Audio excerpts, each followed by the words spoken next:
बीकानेर पश्चिम seat पर कांग्रेस के कल्ला को भाजपा के जेठानंद की चुनौती।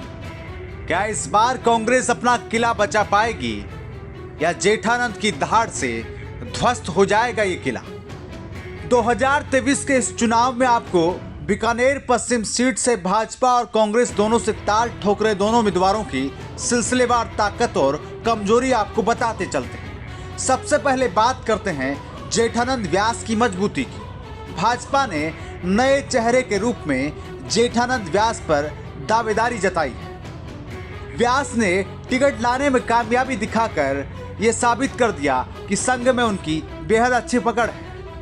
कट्टर हिंदुवादी चेहरे के रूप में अपनी पहचान बनाने में कामयाब होना टिकट मिलने का कारण रहा।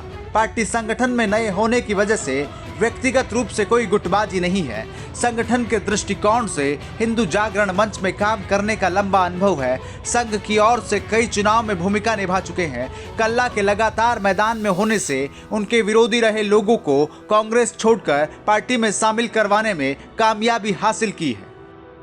अगर जेठानंद व्यास की कमजोरी की बात करें तो सक्रिय राजनीति के लिहाज से पहली बार चुनाव लड़ रहे हैं। पार्टी कार्यकर्ताओं के साथ संवाद का लंबा दौर नहीं रहा है।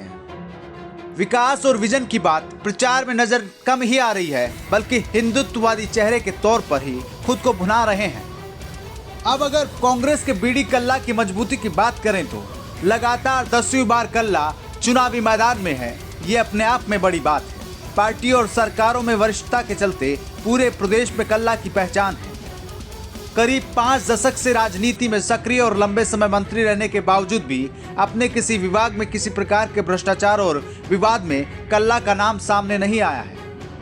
लंबे समय तक चुनाव लड़ने का अनुभव और टीम के चलते व्यक्तिगत रूप से वोटर पर उनका प्रभाव देखा जा रहा है। 2008 के परिशमन के बाद नए जुड़े क्षेत्रों में पहली बार जीतने के साथ मंत्री बनने के बाद कराए गए विकास कार्यों के नाम पर कल्ला वोट मांग सकते हैं। बीडी कल्ला की कमजोरी की बात करें तो परिसीमन के बाद बने समीकरण कांग्रेस के लिए ज्यादा फायदे का सौदा साबित नहीं हो रहे हैं। यही कारण है कि 2 बार कल्ला को यहां से हार का सामना करना पड़ा है। जबकि 2008 को छोड़ दे तो एक बार जीत और एक बार हार का अंतर 6500 तक ही रहा है। जबकि परिसीमन से पहले हुए 6 चुनाव में कल्ला ने 5 चुनाव जीते और 1 में हार का सामना करना पड़ा। इतने लंबे राजनीतिक अनुभव और लगातार चुनाव लड़ने के बावजूद भी कल्ला को हर बार अपने ही क्षेत्र में जमे रहना पड़ता है। पार्टी और संगठन में इतने बड़े कद के नेता होने के बावजूद भी कल्ला दूसरी सीट पर प्रचार करने के बारे में सोच भी नहीं सकते।